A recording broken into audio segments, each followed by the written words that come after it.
Hey, what's up guys? In this video, we are going to be discussing what's next for Jey Uso and the Bloodline.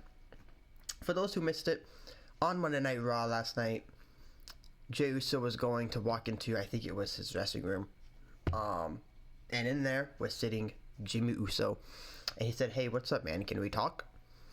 And Jey Uso kind of had a look of disgust on his face and turned around and walked away, didn't say a word. After the commercial break, it comes back. Jimmy Uso is walking around trying to find him. He finds Jey Uso, and he says, "Hey, hear me out." And Jey just says, "I said no," and then walked away again. So, finally starting to plant some seeds that we are going to get Jey reuniting with the OG Bloodline. Even when that happens, there's still 2 members left, which maybe we'll discuss a little bit later. But one thing I wanted to talk about right now is kind of when I think we are going to get the inevitable reunion with Jey Uso, because it is going to happen. It's just a matter of when does it happen. If I had to guess, it will happen after Crown Jewel. I think they're going to slow burn this for as long as they can. They obviously can't slow burn this too crazy long because War Games is next month. But I think not the Raw after Crown Jewel, but I think the week after that, maybe the SmackDown. It will be a Raw or SmackDown.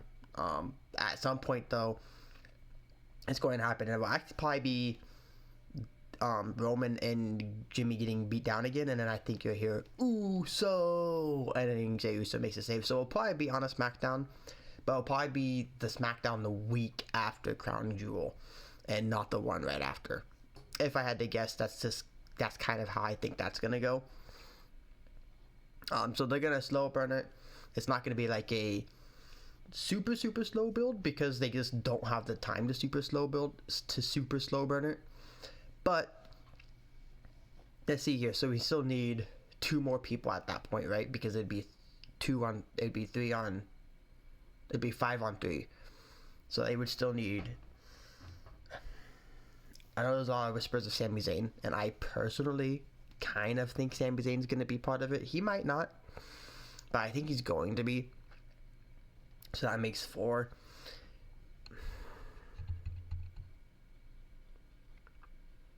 They could do Cody versus Kevin Owens at Survivor Series, but if they do, Cody will actually be the heel in that scenario because that match is in Canada.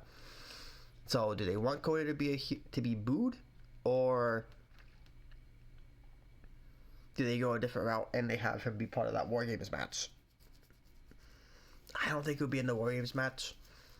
We might get another Bloodline member, but I don't think that's going to happen for a while. So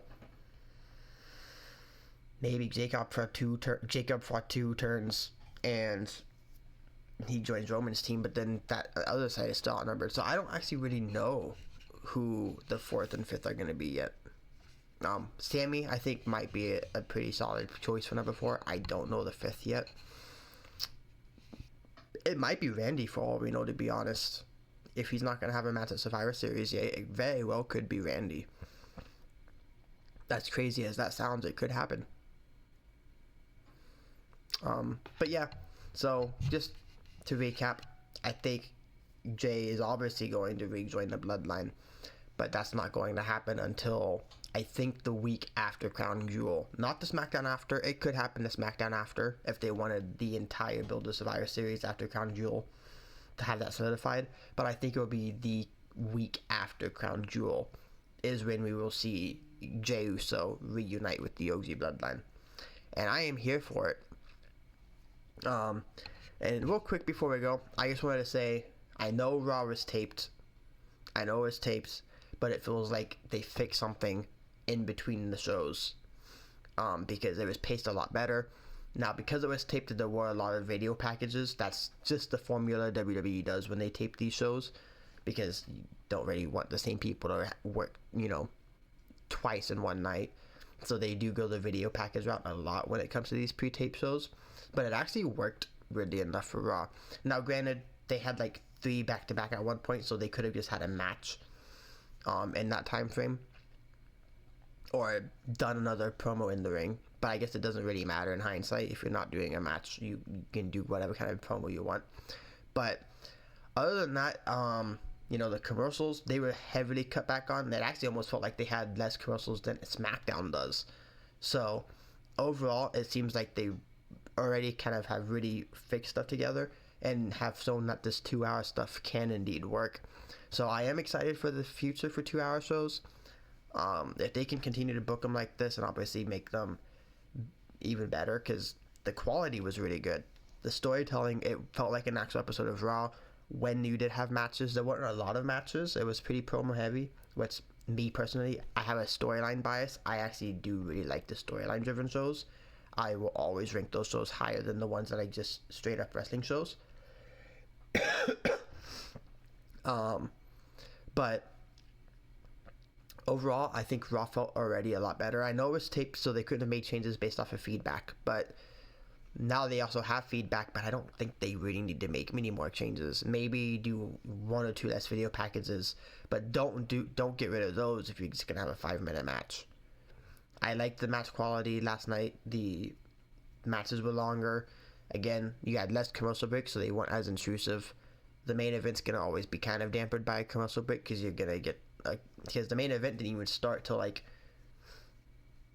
8:50 p.m. Central Time, so we had a commercial break with like 7 minutes left in the match. Then the match had only been on for about a minute or two at that point. With that low key kind of sucked, but 2-hour show, it's gonna happen at some point. It's a trade-off. Other than that one ill-timed commercial break, I feel like commercials were put in the right spots last night. So Raw definitely seems like it's on the right track. We got a lot of storylines and stuff. Maybe I'll do a future predictions video predicting like the Survivor Series card in advance or something, because I feel like the Crown Jewel card is kind of obvious where it's going, and anybody could guess the Crown Jewel card easily right now.